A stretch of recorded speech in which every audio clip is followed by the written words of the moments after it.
Welcome to the Leadership Window podcast with Dr. Patrick Jinks. Each week, through a social sector lens, Patrick interviews leaders and experts and puts us in touch with trends and tips for leading effectively. Patrick is a board-certified executive coach, a member of the Forbes Coaches Council, a best-selling author, award-winning photographer, and a professional speaker. And now, here's Dr. Patrick Jinks. Hey everyone, welcome to episode 155 of the Leadership Window. We're already through June, halfway through 2026 already. Man, it flies. And we are having fun. They say time flies whether you're having fun or not. But I'm having fun. And Ron's having fun. Ron Harvey is our guest today. You know the drill. When Ron is over, he comes into the studio to meet with me in person. We do what I'm coming to call 5 questions with Ron Harvey. He doesn't get the script. He doesn't know what questions I'm going to ask him coming in. And go back and listen to his previous appearances on the show because they're some of the best episodes out of 155.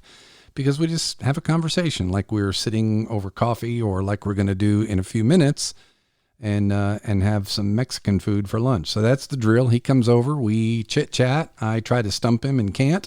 And then we go eat Mexican food and we just have fun. Isn't that right, Ron? Yes, it's all about lunch. It's really all about the Mexican food. Yeah. When I ask Ron what day he's available, he's just thinking about lunch. No, Ron, you've been just, the word I thought of this morning when I was thinking about you coming over is the word generous. And you've just been so generous with me, with the leader's perspective as an advisory board member and just a consultant and advisor to us, certainly as a friend. But your time and delivery of great insights on this show have been really generous. Because again, most of our shows, as our listeners might know, are remotely done. Ron always comes over to the house and comes upstairs into the studio and does this in person. And I thank you. It's a good time to just say you're incredibly generous. Thank you. I appreciate it. I enjoy it. I'm glad I'm local, so I get to come and build a friendship and continue to work on our relationship. So I'm always excited about coming. The lunch is great, but sitting with you is actually a lot of fun, and I grow when I'm in the space with you. Yeah, same here. And the in-person conversations, you just can't. We talk about this a lot in our client engagements too. There's just nothing that can replace the in-person work. And so I appreciate it. I learn from you all the time, and I love the stuff we talk about. So, and you got a good studio. When I come here, my voice sounds like I'm on the radio. So I enjoy the setup that you have over here as well. So thank you so much for the invite all the time. Anybody can do it now too. Yes. That's the thing. That's what I love about. We launched this in 2020. We launched it during COVID because what else am I going to do? And man, this is a good time to plug the show. We're at number 3 right now on FeedSpot's top. Congratulations. I think they publish their top 20 on the page. And if you click go deeper, it'll give you the top 100. And when we started the show, it took about a year to break into the top 10. And today we're at number 3. Now we're behind people like Joan Gary. Yeah. Wow. Yes. Yeah. And she's at number 1, rightfully so. Joan's been around a long time in the nonprofit sector, which is the genre that these are ranked, nonprofit leadership.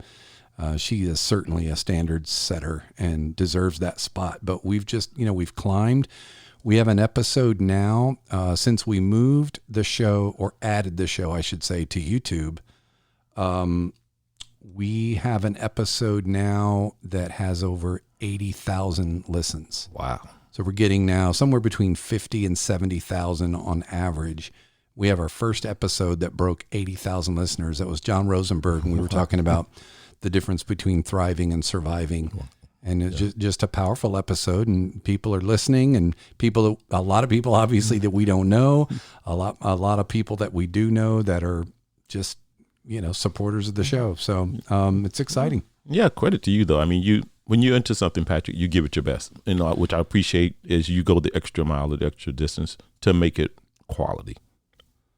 I appreciate that. That's good and affirming, and sometimes it gets me because The flip side of that gift, I'll call it a gift, is that you have to know when to withdraw from something Yes. too. Yes. I was talking with Tim Irvine about this the other day, and how do you know when you pick a project you really like, you really love it, you get in it, you double down on it, and just other people just aren't supporting it. It just doesn't have wings, but you keep, I want to do this. Sometimes you got to know when to just back off and move on to something more productive. I think that's a good way to think about it, that you do it so well, but when do you throw the towel and say, you know what? Yeah, this is not it. Yeah. Yeah. Yeah. Yeah. Or it's not right now. Absolutely. Yeah. There's something I should be giving my bandwidth to instead of this. Before we get into the 5 questions, this is the preliminary question. Yes. I'd like to know, what are you working on right now? What's exciting you? Any particular project or work that is new, different, exciting, innovative? Yeah, I'm always passionate. I mean, I get to spend a lot of my time in the leadership development space, but I'll tell you what I'm always excited about is helping our community develop entrepreneurs, small businesses. We make up about 95% of our economy in employment. So I'm always excited to help people that watch what I do figure out, how did I get here? How do I do it consistently year after year? Because it's hard. I mean, if you're really real honest about being a small business owner, it's very difficult. We have the same problems corporate have, but we don't have the budget corporate has to address some of those issues. So I'm always passionate of helping people figure out how to run a business successfully and live their real dream. Well, you're successful in your business when you can not feel threatened to help other people in your arena be successful. Yeah. That's what you've done with me. Yeah. We are in slightly separate spaces, but we're also in some overlapping spaces. Yeah. And that doesn't bother you. It doesn't bother me. Yeah. Because it's, as we say, there's plenty out there. Yes. Plenty out there to snack on, and plenty of people that need our help. Absolutely. And you can't help them all. Yeah. And I can't help them all. So I really appreciate that. And the things that you've done with the, now I'm trying to think of the name of it, the one-day conference that you've. The Unpacked Leadership Conference. Yeah. Yes, Unpacked Leadership. Yes. That's exactly what that's doing. And not only are you helping entrepreneurs, but you're giving them a platform. Yeah. And that Patrick, and thanks for bringing it up. That really is about our community. I struggle for us as a community, whether small business, corporate America, education, colleges, fraternities, sororities. I struggle when we can't just look at our community and make sure we take care of our community. So that conference is really about professional development, but keeping our community together. I'm 21 years in military service. I enjoyed the band of brotherhood. And that was important to me. So, I found a way to do it in our community. How do we just keep people together that do what we do or don't do what we do, like what we like or don't like what we like, and get past all of that? I struggle when we start getting those things in the way of just a healthy relationship and just looking at it. If you need something and I have it, just ask. Yeah. Well, I know you are a John Maxwell coach. Yes. And Maxwell uses that philosophy. Marshall Goldsmith uses that philosophy. Hey, take the stuff. That's what it's here for. Yes. So I appreciate that. Are you ready? You ready? I'm ready whenever you are, man. 5 questions with Ron Harvey. Question number 1, and this might have some sub questions to this. Okay. You are what I call, because I'm one of these too. So I here's the title I've come to give us. Yes. We are facilitating coach sultants. I'm going to have to practice that language for a while. Yeah. I'm a facilitating coach sultant. So because we're facilitators. Yes. We're trainers and teachers. Yes. We are consultants. Yes. We're coaches. Yes. Now I lean probably more in the coach lane. You might lean more in the consulting lane. The name of your business says consulting. Yes, consulting. Yes. But we move in and out of those. Talking about coaching today, how do you know? What are the indicators for you that a coachee is ready to be coached? What are the readiness factors for? And before you answer this, full disclosure, this isn't a trick, but there is some research behind it that I've dug into recently. And we actually now have a coach readiness assessment that we do on intake to determine some things. I'll be shocked if some of the things you come up with aren't on this list, but it also bears mentioning that what a coach experiences is as insightful, if not more so than what the literature says. Yes. But what to you are the indicators that a coachee is ready, or if you want to answer it, a sign that they're not ready to be coached? Yeah, I'll probably take the role of ready. And from my experiences over time, there are a lot of things that do show up, but I'll give you the top 5 that off the cuff for me is a certain level of maturity. And what I mean by that is the ability to receive feedback. Are they mature enough to hear what's being said, whether it's comfortable or uncomfortable? So a willingness and ability, a maturity to hear real data, and it's just a data point for them to see themselves in the mirror. The second part is this thing of being vulnerable. Are they willing to be vulnerable? Because coaching can be very uncomfortable. It's almost like being undressed, and everybody knows it, but you. So if someone can be vulnerable, then I say they're prepared. Then someone that's really focused on what's the bigger picture versus how do I look and what happens for me and what I get out of this. And it's long-term looking. If this goes well, what happens to the organization? What happens to what we're really trying to get done? The last one I'll probably say is a person that has the mindset, which is in our company, is that people always matter. So I'm learning to be better because I care about the people that I lead. So coaching is not about what I get and the benefit of it. It's really about, I want to be more effective. Me and you were talking before we came on, is right versus effective. I think a person that's prepared and ready to be coached understands that the people that they're responsible for and responsible to, they must get better to do a better job for those people. Man. Okay. Like I said, no surprises here. It's like you read my notes. Can I share with you? Yes. So seven dimensions.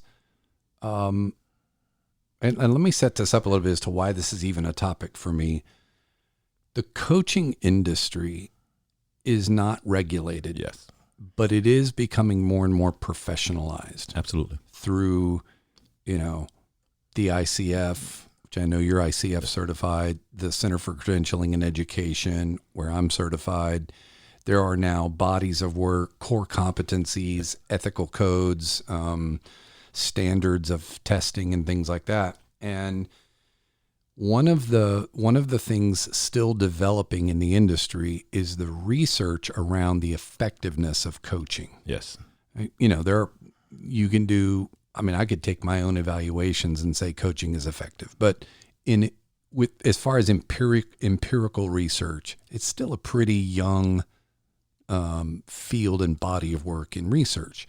One of the things they have determined, though, as a predictor of coaching success is coach readiness. Yes.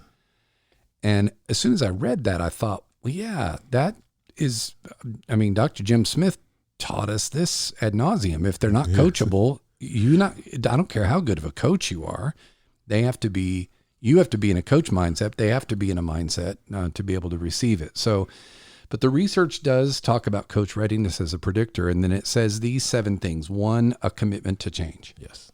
If I just want to just keep doing what I'm doing and I'm not trying to improve or get better, and you've had these, I've had them. Literally people who have said, what do you want to work on? I don't know. Yes. Everything's going fine. Yes. No issues to work on? Not really. No, everything's cool, man. Everybody sees here. Everybody sees it, but you. Yeah. So a commitment to change. The second is, you said it, openness to feedback, and you used the word mirror. And I really like that. I was telling Ron before the show of what assessments can serve as. Yes. Assessments, for example, that's feedback. Psychometric, certainly the 360 assessments we do is feedback. So it's not just being open to feedback from the coach, but open to feedback from your manager, your direct reports, your peers. And you have to look at that as, this is a mirror because this is what other people see. Yes. And I can deny it, but this is what they're telling me they see. It's still the observation. It's perspective, it's observation, it's optics, call it what you want. Perception is reality when you're a leader, because this is about influencing people. Yes. So, openness to feedback. Self-awareness is one which really falls into the emotional intelligence piece, and like you said, the maturity piece. This is a really good one, a sense of agency. And you can talk a little bit about this one if you can think of anyone that you're coaching that doesn't feel they have control.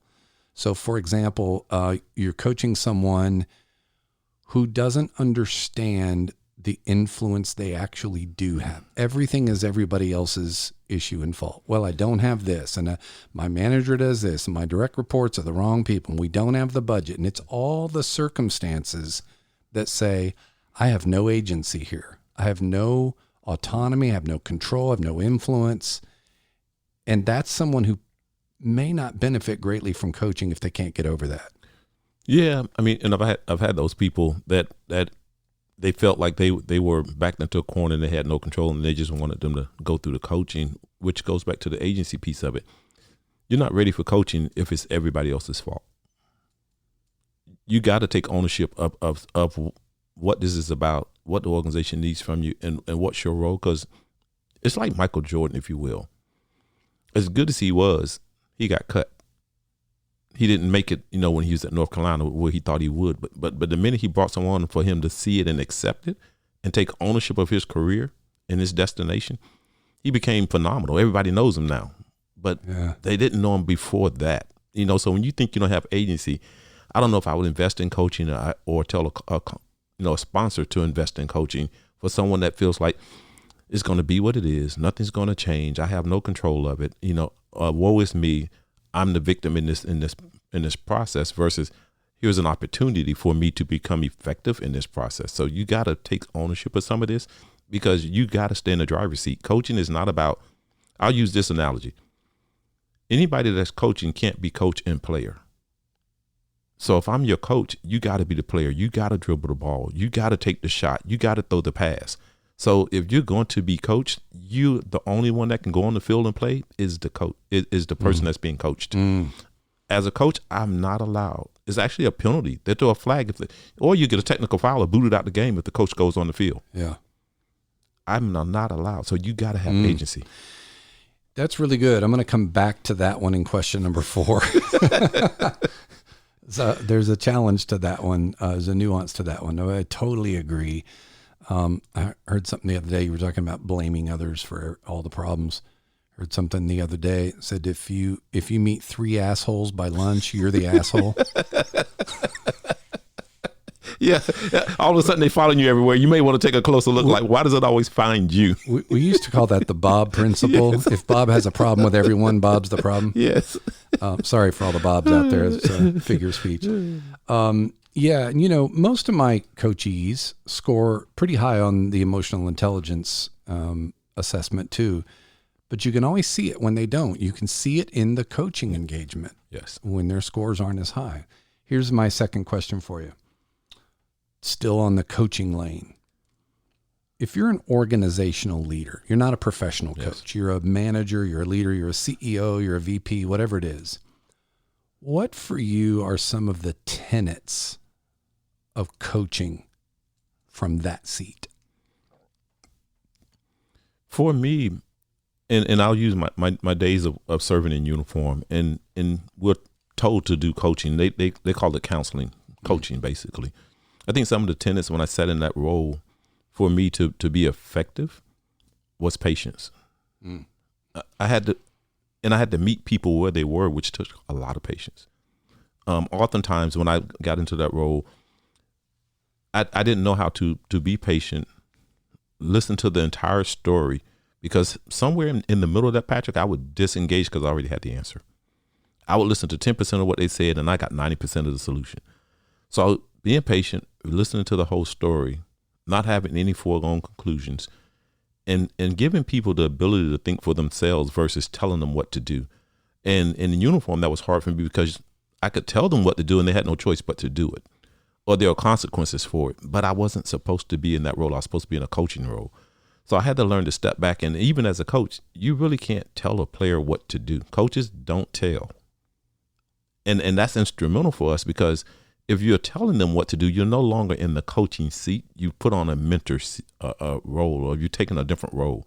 Coaches honestly observe, give feedback, come up with some solutions with the person involved and engaged, but the player has to go back and play. And you don't get to tell them how to play it because if you're so familiar with it, sometimes it's dangerous to coach someone that you've done everything they've done, because it's easy to fall in the trap of giving them answers.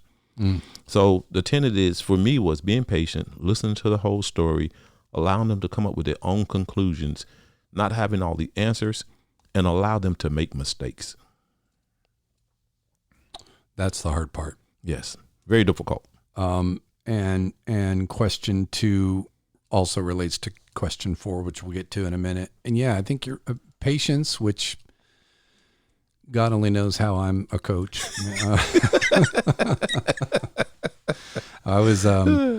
I tell people this literally was on my performance appraisal when I was in organizational leadership. I had a board chair say that my greatest strength was my impatience, because I got things done. And when he got to the weakness section, he said impatience. Yes. Because he can be pushy. Yes. But yeah, that's one of the things I've had to, most coaches have to train themselves on, the patience, the listening, and the advice giving. Yes. Or the limiting of the advice giving. And those are tough. I'll give you a good patience one. And you talk about letting people finish. One of our 10 coaching rules is silence is golden. Yes. So when we ask the question, shut up. You asked it. Yes. Don't now step in and save them. Yes. And ask the question a different way, because they haven't jumped at an answer. And I tell people, if they didn't understand the question, let them tell you that. Yes. Don't assume they didn't and ask it a better way. Don't give them examples of answers they might be coming up with, since they're not coming up with any fast enough. Just ask the question and shut up, and let the silence sit there, and don't blink. Let the coachee be the one that blinks. And it is one of the most difficult things when we do our coach training online. Part of what we do is a role play. Yes. And so I will, every student in my course gets 2 coaching sessions from me, and then I get one from them, and they get to coach me. And what I like to do is let them ask me a question and just sit there and don't say a word.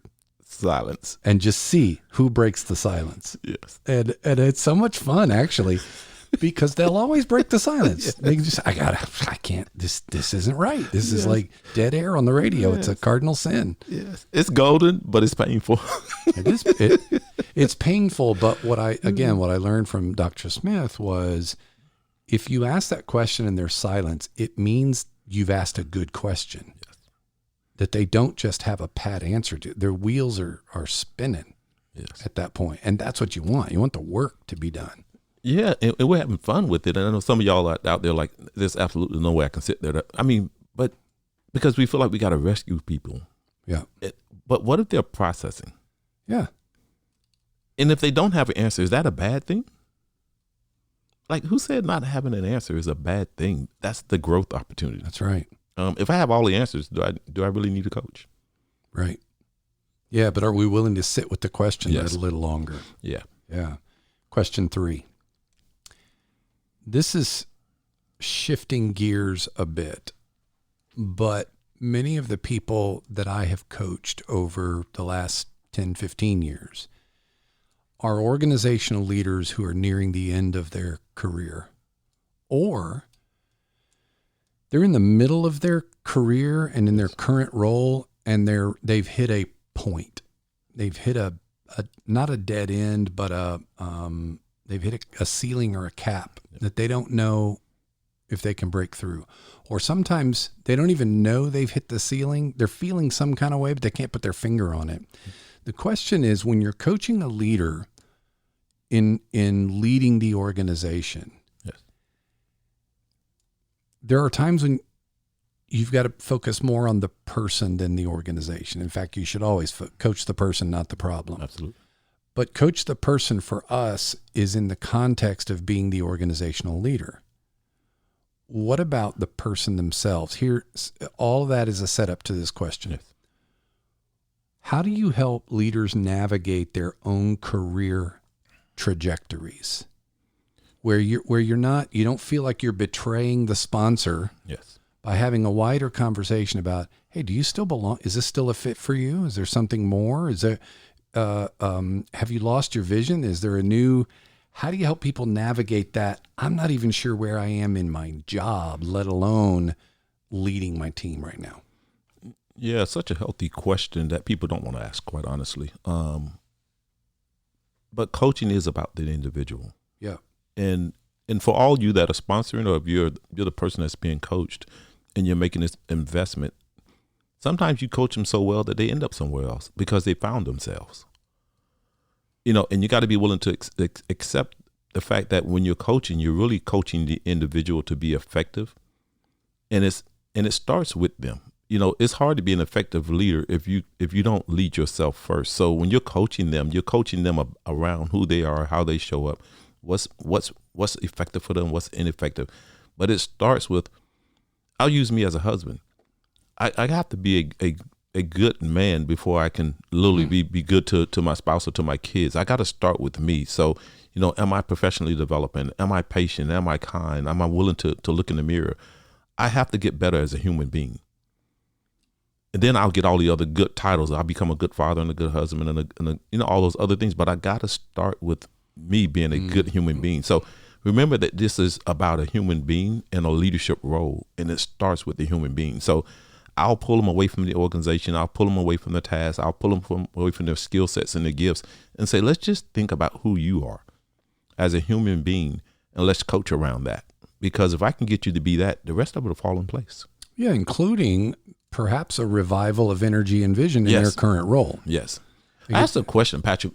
I'll have people do this exercise. If you've ever been to any of my keynotes and you've been in the room with me, I always have people introduce themselves, and I give them 60 seconds, and they must use the entire 60 seconds. I say, introduce yourself to this new person that doesn't really know you. You can't talk about your job. You can't talk about your career. You can't talk about your education. You can't talk about your family or your pets. Yep. And you must talk about you for 60 seconds. People struggle. Oh, yeah. Because they've become all these things that they do, and they've lost themselves. It's hard to be effective as a leader when you've lost yourself. I have, years ago when I was sitting on community interview panels and things like this, and I was always known as a tough interviewer because I would ask questions like this. I would say, Ron, tell us, welcome, thanks for coming. Tell us about yourself. Okay. And Ron would say, well, I got my degree from such and such, and I'm working so and so, and I spent 10 years doing this, and then I spent another 5 doing this, and I did blah, blah, and then this, that, and the other. Yes. It's great. Do me a favor and tell us about yourself. I'll literally say it just like that.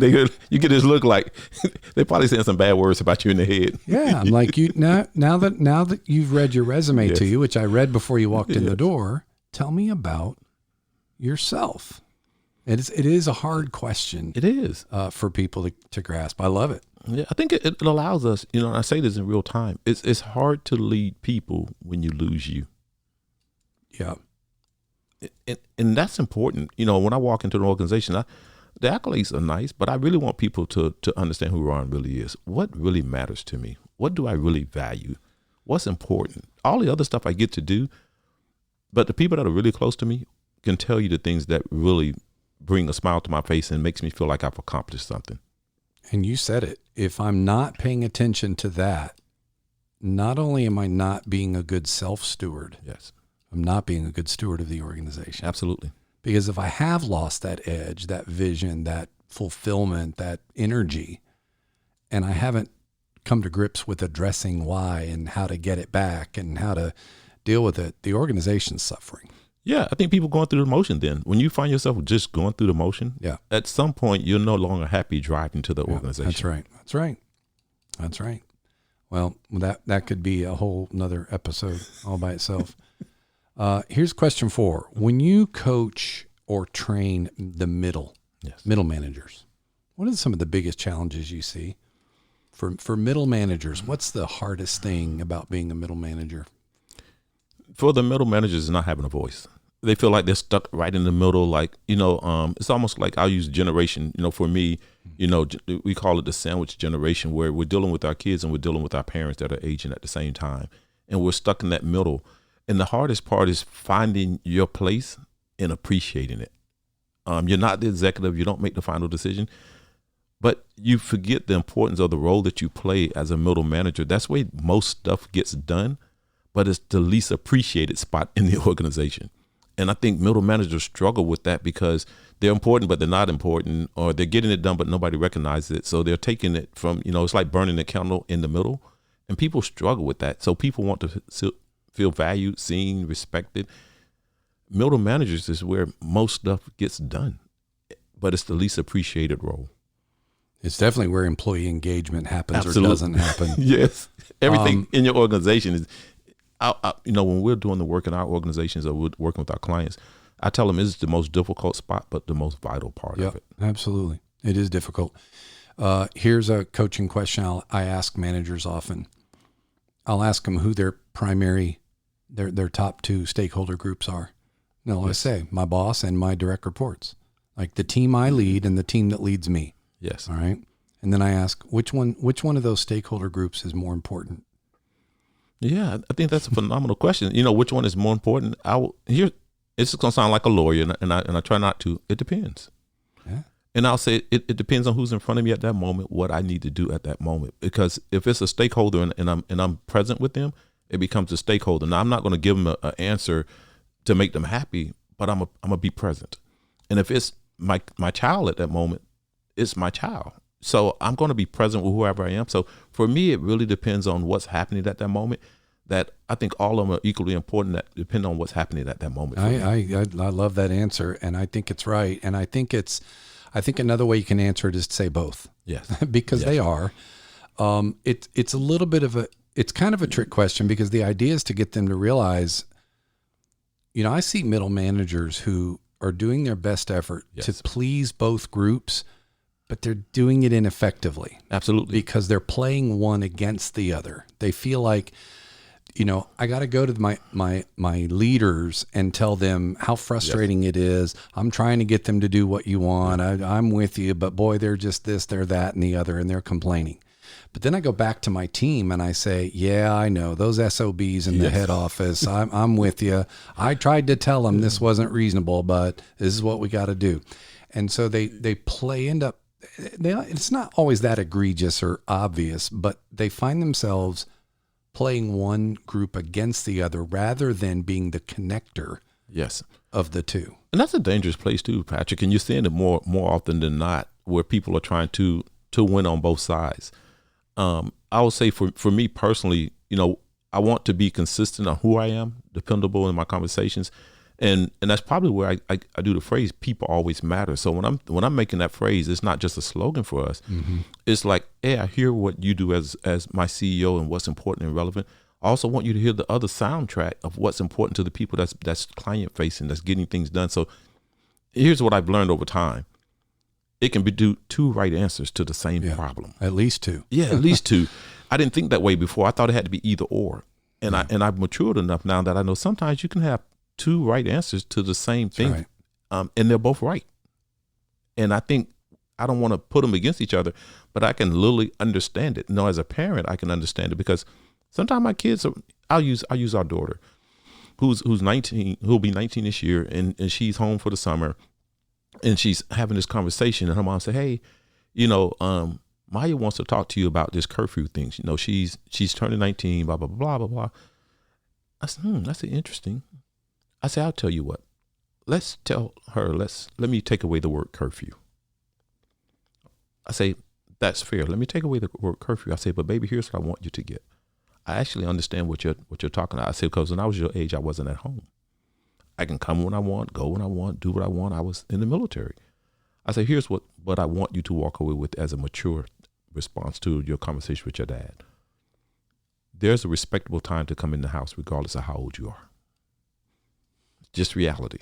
So I want you to think of that. I say, but if you're going to be later, let's not call it curfew. Just say, hey, I'm going to be late. Make a phone call. This is what's happening. I say, but that can't be the standard time every day.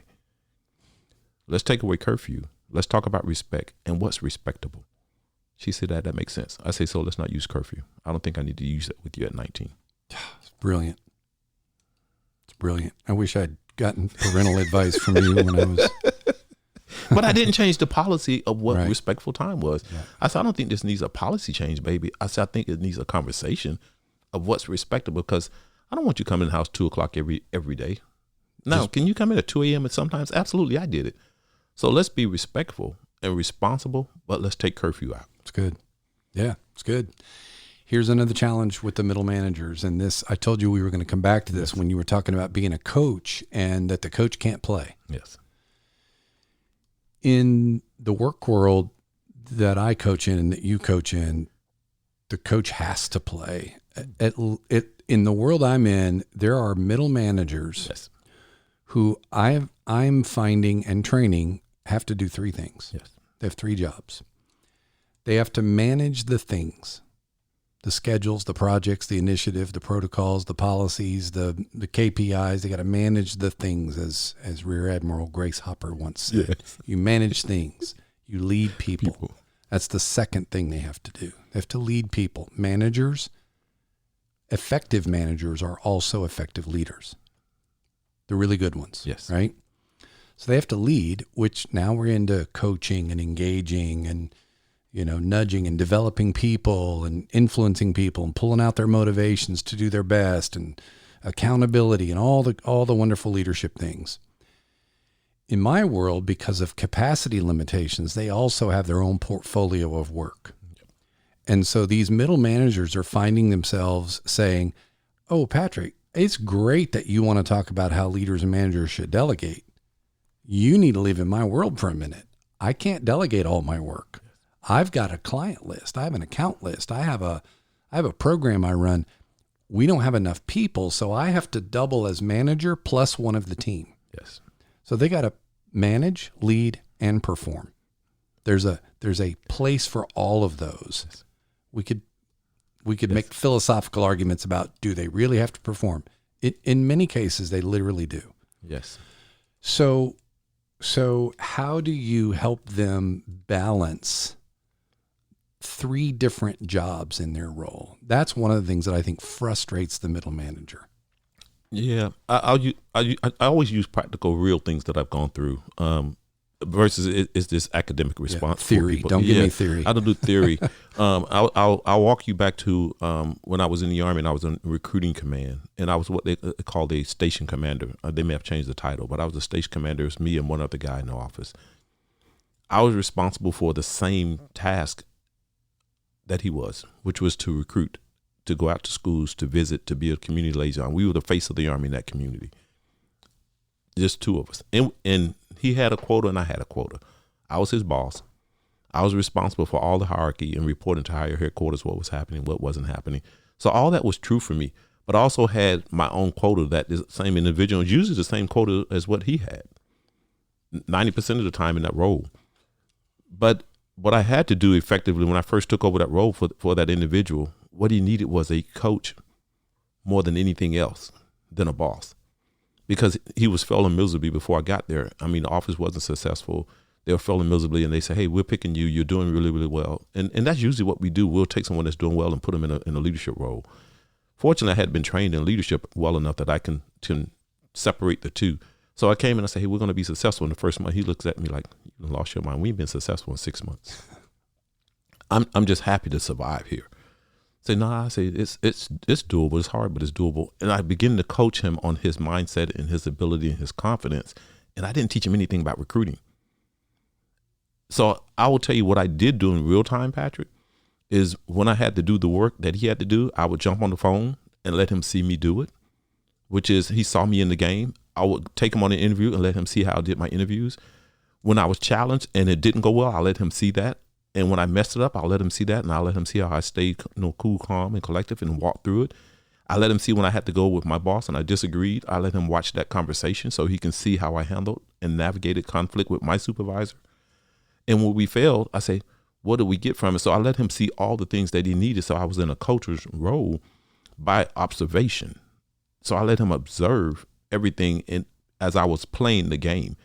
But I never did it publicly for him. And so I will tell you what I did do for him publicly is allowed him to do what he felt was necessary and responsible, but I never let him get destroyed publicly. So anytime that it showed up where something was about to go wrong, I did that in practice.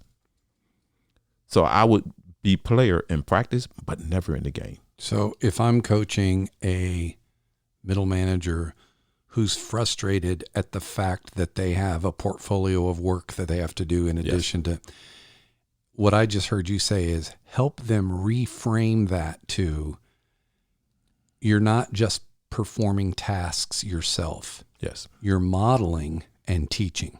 Yes. So do the work, but use it as a model, an example, and a teaching tool. Yes.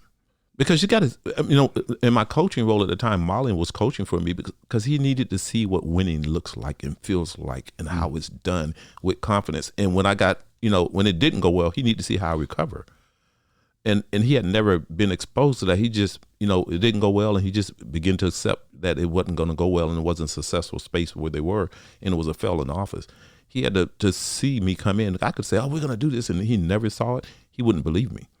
He'd be like, oh, this guy's hallucinating. We haven't been successful in, 6 to 8 months here. This is not a place you can be successful. And I'll tell you, Patrick, the fact that, and that guy still, to this day, says, you gave me something that nobody else gave me. You didn't come in and tell me how to do it. You didn't come in and write this nice mission statement and vision and values. You say, it's possible. Let me help you understand what it requires for us to do it. But not only tell you, let you see me do it. Let me show you. So for the first 90 days, and it was risky because there was still an expectation that we perform. My job was on the line. Right. So when the pressure was there, it's actually when he learned the most. He said, the one thing I've always appreciated about you, no matter what was going on, you saw me. You gave me real answers. You showed me how to do it. You let me try it and fail, and you come back and say, yeah, I don't consider it failure. I consider it learning. What'd you learn?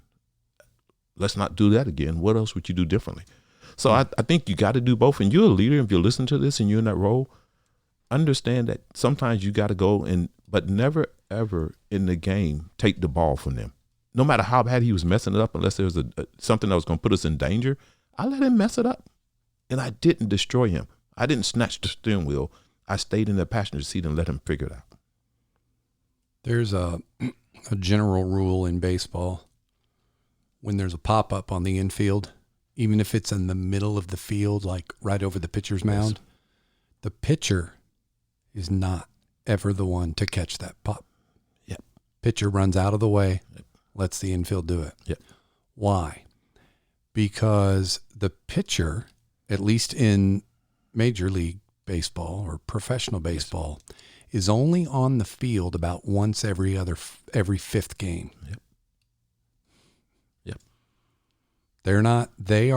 They spend all of their time learning how to pitch nasty stuff over the plate and get people to miss. Yes. They do not spend their time fielding ground balls or pop flies.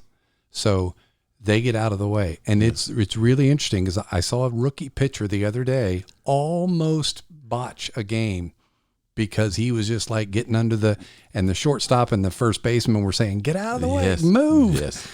So there are times when the pitcher, who is arguably the point person of the defense, is not the right person. Yes. To field the ball. Yeah, and I think I think you asked a very valid question, and I think leaders are asking themselves that when all the pressure's on, your reputation is on the line, your job is on the line, your evaluation's on the line, we tend to want to jump in because we want to protect our career. Sometimes the best protection for your career is getting out of the way. Yeah, that's a hard one. That's a hard one to learn. It is for all of us. Yeah. Yeah. You think about it though. If they never learned it, I use me as a father. The greatest thing, the thing that I'll probably lose the most sleep over as a father, is my kids can't survive without me. And the only way they're going to learn to do it is I let them practice while I'm alive. I just got to let them do it. Yeah. Get behind the wheel. You're going to run off the road. You're going to hit a curve. You're going to mess up a rim. Yeah. You're going to have a car accident. You're going to get a ticket. But I can't help you learn how to deal with that if I never allow you to try it. Yeah. So I'm okay with getting out of the way. Yeah. As long as they're back by 2 a.m. Yes. Yeah. 2 a.m. Yes. Last question, Ron. And this is one I wanted to ask you when Monroe Free asked me this question. So we're on the golf course. Monroe and I went to a conference at Kiowa Island in South Carolina a couple of months ago. And Monroe asked me, and I won't go back and listen. A few weeks ago, we had Monroe on the show and we talked about this. So I won't give you the context, but the question was, Patrick, what is it people do to earn your trust? That was a great question. And we can quote the books and things about trust, but if you think about your practical life, Yep. What is it people do the most that leads you to trust them? Yeah, I mean, which is huge for me. I mean, we built a relationship over time. And I think it's a fair question for our relationship. Consistency, that they show up. They don't have to be right. They don't have to be perfect. They don't have to be the smartest. They don't have to be the fastest, but they got to show up. If they tell me you're going to be there, be there. Yeah. That will probably be the one thing that will break it for me real fast, is that Same. they don't show up. From there, be honest.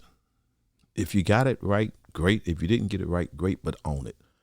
Because if you own it, say, hey, I kind of screwed this up. I can feel like we can start together and do it together. But if you're not honest and you don't tell me you screwed up and you got me, chasing some squirrels that don't exist because you just weren't honest, I'm gonna struggle with you from that point forward. And I'm forgiving, but I'm gonna struggle in that moment. So if you ask me just be honest. I can handle bad news. I'm okay with it, and it doesn't always have to be right. And you can tell me you made a mistake. I'm okay with that. But give me the chance to feel like you can be honest with me and we can figure it out together. The other thing is be dependable. Be really, really good at what you say you're good at, and do it to the best of your ability. If you want to say what earns, for me, what makes me trust people, be very dependable, be honest, be consistent. And I think the last thing is give me your best. And if you give me your best, and I don't mean you got to be the best, but I want your best. Be your best. Be your best. And I think people get that confused. For me, is just be your best. And if you give me your best, it's not about what I can pay you. It's not about what I can reward you with. It's not about how many times I can like you on social media or how much I can promote you. Just give me your best because that's what you owe me. Man, that's good. That is really good. The dependability, the reliability, to do what you say, be there, be someone I can count on. Yeah. I can count on it. And they'll be here. They said they would. They're going to be here, or they'll do it, or they'll deliver, or whatever. And I'll say this, Patrick, for people that are really listening, because trust is hard right now. Yeah. I'd rather have someone that is not as gifted or talented, but I can trust them. Yeah. That they're dependable, they're consistent, because there are a lot of gifted, talented people that don't follow through. That's right. I will struggle in that space. And if you're gifted and talented and you're holding back, I'm going to struggle at trusting you. I love it. The other thing, when you say, I'll add one little thing to the be honest. As you were saying it, it dawned on me that I want someone who will not only be honest with me about them, but will be honest with me about me. Yeah. I trust someone who can tell me, hey, Patrick, have you thought about this, right? Or, you might want to look at these optics here. You might want to look at how this might come off. You might, and that is someone who is extending trust to me because they believe I can handle it. Yeah. I was, before we started the interview, I was taking a call, and when I pulled up in the call, this conversation was exactly the conversation they were asking me. I said, hey man, for me, honesty is kind. Yeah. Yeah. I say, because if you're honest with me, you're being kind to me. Because a person that will see something and not say something, I don't consider that kind. Yeah. I'm okay with you being honest. And I think people try to protect feelings they don't have to protect. That's right. I don't need you to protect those feelings or my emotions or what I may go through. I may need to feel that way so I can recover. But you're right. We're in a time right now where that is hard because not everybody thinks like that. Absolutely. Most people don't think like that, Patrick. Most people, but to be honest, it's kind. So if you don't think like that, then are you saying to lie to me is kindness? Yeah. Or yeah, exactly. And they wouldn't say lie. They would say just not say. No, I'm just not going to tell you. I'm just not going to tell you. I'm not going to lie. I'm not going to tell like a lie. Yes. It's like going to see your doctor and they But won't tell you that you're dealing with something that's catastrophic but for your it's health. still deceit because the idea is you want them to believe a certain thing. Yes. Want them to believe everything's okay when it isn't. Yes. And we need to trust that. So anyway, a beef tip chimichanga is calling my name. Ron, this is outstanding. I always love it. We'll do it again as soon as we can. And anything else for the good of the order? Any final thoughts on the day? Hey, take care of your people. People always matter. People always matter. People always matter. That's the theme. All right, folks, you got it. Lead on.